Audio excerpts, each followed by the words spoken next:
आज इतनी तेज बारिश हो रही थी जैसे आसमान ही फट गया हो। इतनी तेज मेघ गर्जन और बिजली का चमकना पायल के सारे प्लान पर पानी फेर दिया था। बड़ी मुश्किल से उसका इंडिया आना हो पाया था। कोरोना के कारण देश से बाहर रह रहे लोगों को स्वदेश आना संभव हो पा रहा था। पिछले 2 सालों से वह अपने मायके नहीं जा पाई थी और इस बार जैसे तैसे करके उसने सौरभ के साथ अपने मायके जाना था। आज उसके पापा का जन्मदिन है और उसे अपने पापा को सरप्राइज देना था। पायल मौसम को देखकर उदास हो गई और सारी फ्लाइट भी मौसम की वजह से रद्द हो चुकी थी और कार से जाने में 8 से 10 घंटे का वक्त लगता है। वह अपने पापा के जन्मदिन पर अब की बार कुछ स्पेशल करना चाहती थी। रमा जी और पंकज जी के 2 बच्चे थे, पायल और रवि। पायल अपने मम्मी पापा के सबसे लाडली थी। अपने मायके को याद करके पायल ख्यालों में खो गई। अरे रूबी बेटा, आज कुछ चटपटा खाने का मन है, ऐसा करो वह क्या बनाती हो तुम जो झटपट बन जाता है। पंकज जी ने ऑफिस से लौटने के बाद अपनी बेटी से कहा। अच्छा, अब आपको भी नए जमाने के खाने की लत लग गई है। रमा जी मुस्कुराते हुए बोली। पायल बेटा देखना, आज चाउमीन कंपटीशन में तुम्हारी मम्मी से मैं ही जीतूंगा। पंकज जी इटलाते हुए बोले। मम्मी पापा आप दोनों बैठिए, मैं बस 2 मिनट में बनाकर लाती हूँ, देखते हैं आज आप दोनों में से कौन जीतता है। पायल चाउमीन बहुत अच्छी बनाती है। हरे लाल शिमला मिर्च एकदम फाइन कट चॉप करके इतनी सुंदरता से उसे सजाती है कि देखते ही लोगों का खाने का मन कर जाए। पायल बचपन से ही खाना बनाने में निपुण थी। पापा आप मम्मी से हमेशा हार जाते हो। अरे बेटा, तुम्हारी मम्मी के लिए तो हम अपना सब कुछ हार जाएं। यह चाउमीन का कंपटीशन क्या चीज है। और तीनों खिलखिलाकर हंस दिया करते थे।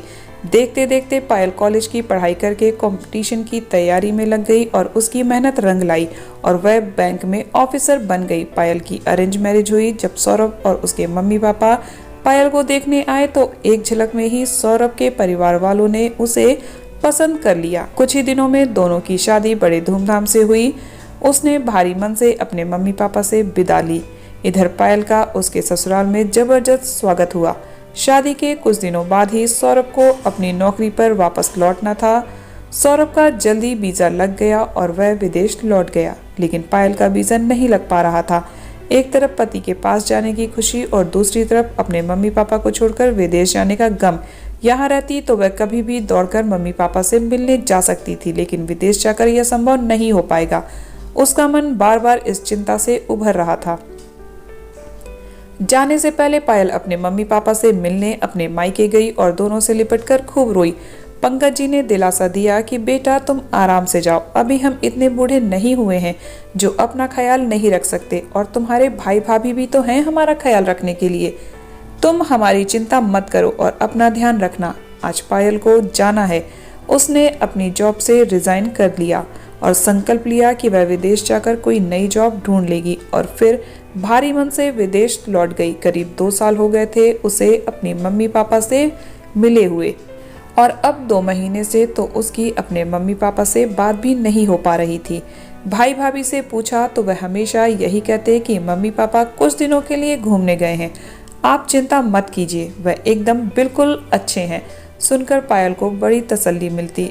अरे पायल जी कहाँ खो गई। सौरभ ने उसके कंधे पर हाथ रखते हुए कहा। चलो कैब आ गई है, हम मम्मी पापा को सरप्राइज देने कैब से ही चलेंगे।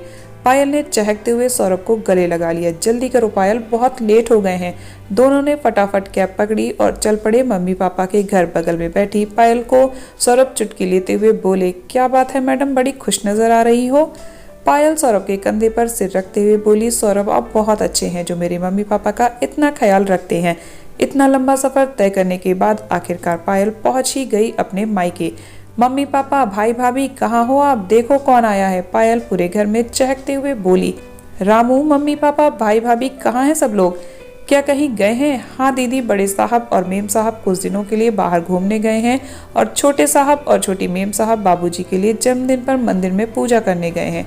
पायल ने सोचा क्या मम्मी को आज पापा का जन्मदिन याद नहीं है। मम्मी तो हमेशा पापा के जन्मदिन पर उनके लिए कुछ स्पेशल करती हैं।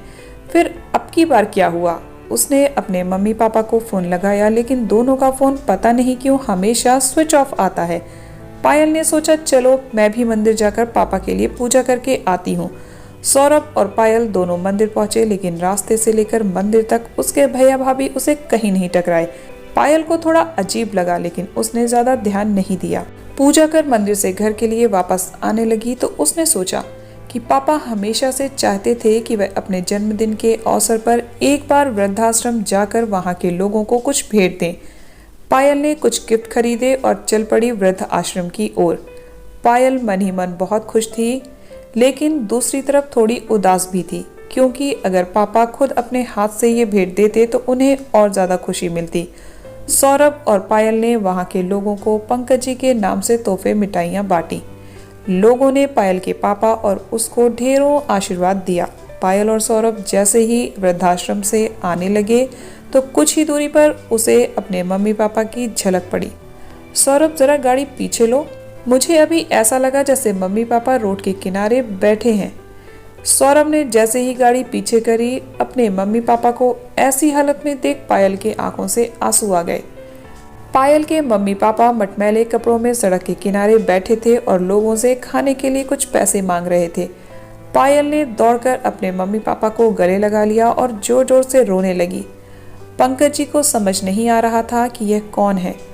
पापा पापा, यह क्या हो गया? आप यहाँ कैसे? रामू तो बता रहा था कि भैया भाभी ने आप दोनों को कुछ दिनों के लिए बाहर घूमने भेजा था, फिर आप दोनों की यह हालत कैसे हुई? पायल के मम्मी पापा पायल के गले से लिपटकर जोर जोर से रोने लगे। मम्मी पापा, कुछ तो बताइए, मेरा दिल बैठा जा रहा है। रीना जी सुबकते हुए बोली, बेटा, तुम्हारी शादी के कुछ दिन बाद ही तुम्हारे भाई भाभी ने हमारे साथ बहुत बुरा व्यवहार किया। बेटा, तेरे पापा के रिटायरमेंट के बाद तेरी भाभी हमें हर चीज के लिए खरी खोटी सुनाती।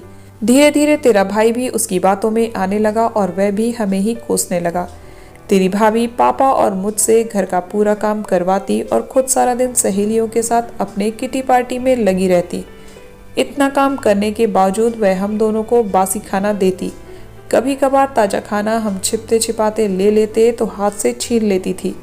ठंड में काम और बासी खाना खाकर तेरे पापा की तबीयत खराब हो गई। मैंने तेरे भाई से दवा के लिए पैसे मांगे, लेकिन बेटे ने दंदनाते हुए कहा, माँ, आपको दिखाई नहीं देता क्या मुझ पर कितना कर्जा है?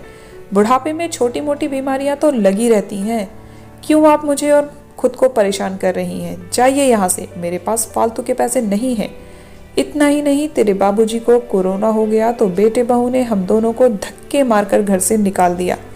पायल ने रोते हुए अपनी माँ को गले लगा लिया। पायल अपने मम्मी पापा के आंसू पोंछते हुए बोली, चलिए मम्मी पापा, अपने घर, वह घर जो आपने अपनी मेहनत से सींचा था, जहां आप दोनों की उस घर के हर कोनों में यादें बसी हैं। वह घर आज भी आप दोनों का है। भाई भाभी का उस घर पर कोई अधिकार नहीं। कोई आपको उस घर से नहीं निकाल सकता। पायल ने अपने मम्मी पापा का हाथ पकड़ा और उन्हें घर ले आई। घर को देख उनकी आंखों में आंसू आ गए। पायल ने पहले ही रामू को बोल दिया था कि तुम घर को अच्छे से डेकोरेट करके रखना, क्या पता मम्मी पापा शाम तक आ जाएं। तब उसे यह नहीं पता था कि वह इस हालत में आएंगे। पायल ने देखा उसके भाई भाभी अभी तक घर नहीं लौटे थे।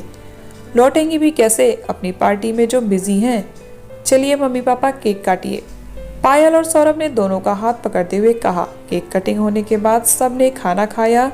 सौरभ ने सारा खाना पायल के मम्मी पापा की पसंद का मंगवाया था, जो उन्हें महीनों बीत गए थे ऐसा खाना खाए। अपनी बेटी और दामाद का प्यार देख दोनों की आंखों में आंसू आ गए और उन्होंने पायल और सौरभ को गले से लगा लिया। दोनों लड़खड़ाते कदमों से देर रात उसके भैया भाभी घर पहुंचे तो मम्मी पापा को घर में देख उन दोनों के होश उड़ गए। आप दोनों की हिम्मत कैसे हुई दोबारा इस घर में आने की? रवि ने पंकज जी से तमक कर कहा। कौन लाया है तुम दोनों को यहाँ? मैं लाई हूँ, और मैं भी देखती हूँ कौन मेरे मम्मी पापा को यहाँ से दोबारा बाहर निकालता है। मैं निकालूंगी इन दोनों को बाहर, जैसे पहले उठाकर फेंका था। यह सुनकर पायल का गुस्सा सातवें आसमान पर चढ़ गया और उसने एक जोरदार तमाचा खींचकर अपनी भाभी के गाल पर जड़ दिया। एक थप्पड़ से ही वह लड़खड़ाकर जमीन की धूल चाट गई। दीदी, चिल्लाओ मत, वरना तुम दोनों मेरा ऐसा रुद्र रूप देखोगे जो शायद ही तुम दोनों ने पहले कभी देखा होगा। तुम दोनों बियर की बोतल चढ़ाकर कौन से मंदिर में मम्मी पापा के लिए पूजा करने गए थे? जरा मैं भी तो सुनो। पायल ने अपने भाई का कॉलर पकड़ते हुए कहा, दीदी आपकी हिम्मत कैसे हुई मेरा कॉलर पकड़ने की। एक चटाट की आवाज से रवि जमीन पर गिर गया। हिम्मत हिम्मत तुम दोनों ने अभी देखी ही कहाँ है मेरी। सौरभ जी, इन दोनों का सामान उठाकर घर से बाहर सड़क पर फेंक दीजिए।